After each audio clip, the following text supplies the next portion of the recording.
Every soul down in Whoville liked Christmas a lot. But this year, I fear, the spirit they forgot. Last year, Christmas was stolen and then returned. A joyous day for sure. But this year, a murder down in Whoville, one grisly and impure.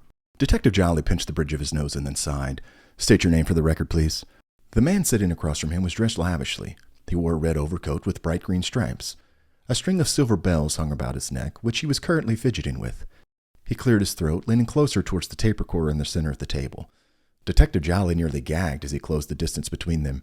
He hadn't thought it was possible for Peppermint to smell so sickly sweet, but this man had continued to prove him wrong in that regard. My name is Mayor. Just your name, please. Right, okay.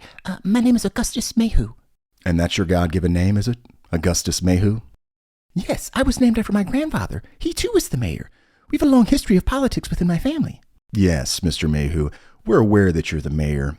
However, as I'm sure you'll understand, a crime has been committed. If history has proven anything, it's that titles don't preclude one from performing such heinous acts. Yes, of course, Detective. I fully support your investigation. That's why. Where were you on the night of December 24th? Well, in town center, naturally. All of us Who's gather there each year to light the tree and sing carols. Am I to believe that you're related to everyone in this town? What? No, of course not. Augustus said, fidgeting with the bells some more. We're just a small town and everyone here feels like family. So much so that we all decided to have some version of Who in our name, just to show our dedication to... And the man that was murdered, was he part of this family too?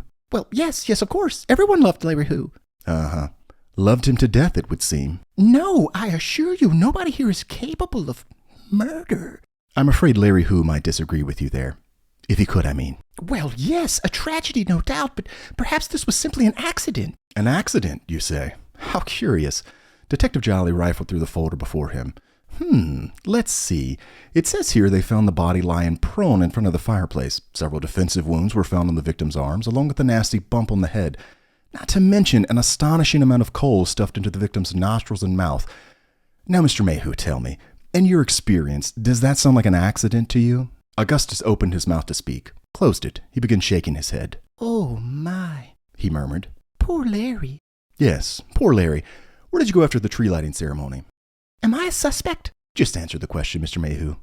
Please, Detective Jolly added, offering a cold smile. Well, I went to a local pub and had a round of eggnog with some friends of mine, and then I went home.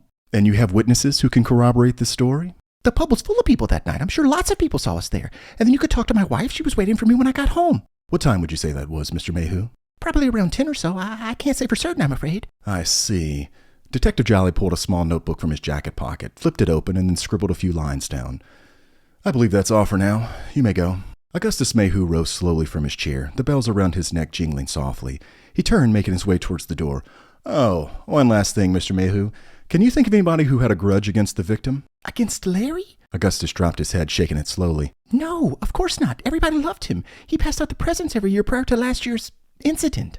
Detective Jolly's eyebrows rose. Oh? Augustus laughed nervously. I mean, I'd hardly call it an incident. But you did, though. Exactly that, in fact. Yes, but it was more of a misunderstanding, if anything. I'm listening. Augustus sighed. Last year, one of the members of our community had a misstep. Yes, he tried to steal Christmas. Detective Jolly smiled. I'm sorry. Did you say that he tried to steal Christmas? Yes, but he repented and everything. He even carved the roast beast, and some people even say his heart grew 3 sizes that day. Uh-huh.